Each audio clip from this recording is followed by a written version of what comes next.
बिस्मिल्लाहिर्रहमानिर्रहीम। अस्सलाम वालेकुम गाइस। आज बनाएंगे देसी करेले का सालन। तो चले फिर शुरू करते हैं। देसी करेले 1 किलो। करेलों को अच्छी तरह धो के मैंने इनको खुश्क करके इनकी कटिंग कर ली है। इनके बीज निकाल के मैंने रख लिए हैं। कुछ तो मैंने कटिंग कर ली है और ये मैंने कुछ रखे हैं आपको दिखाने के लिए कि इनकी कटिंग कैसे करनी है।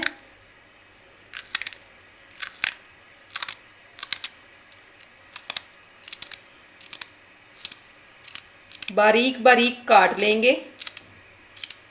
करेलों की कटिंग हो चुकी है। अब इनको हम फ्राई करेंगे। कढ़ाई में 2 कप कुकिंग ऑयल डाल के चूल्हे पे चढ़ा दिया है।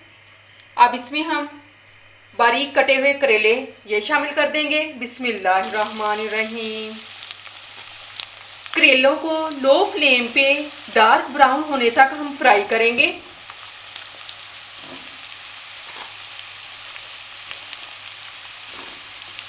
गाइस, देसी करेले का सालन बहुत मज़े का बनता है और ये शुगर पेशेंट के लिए बहुत ही फ़ायदेमंद है। अब इसको हम अच्छे से मिक्स कर लेंगे।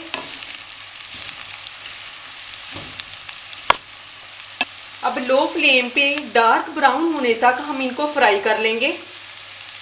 करेले डार्क ब्राउन हो चुके हैं। अब इसमें हम 3 से 4 अदद सब्ज़ मिर्च ये शामिल कर देंगे। बिस्मिल्लाहिर्रहमानिर्रहीम। बारीक कटे हुए प्याज 1 पाव ये शामिल कर देंगे। बिस्मिल्लाहिर्रहमानिर्रहीम।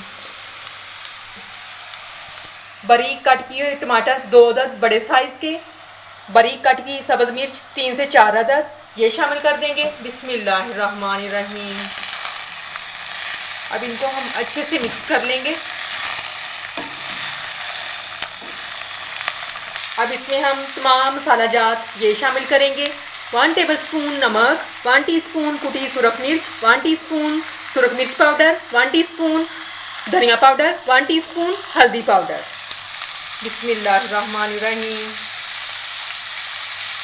अब इनको हम अच्छे से मिक्स कर देंगे।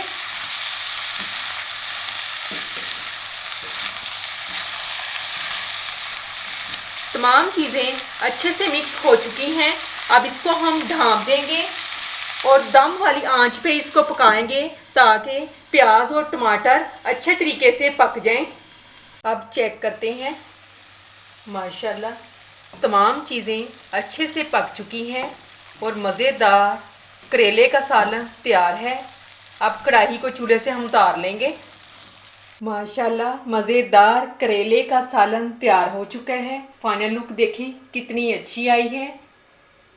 वीडियो अच्छी लगे सब्सक्राइब करें, शेयर करें और नेक्स्ट वीडियो तक इजाज़त दें। अल्लाह हाफिज़।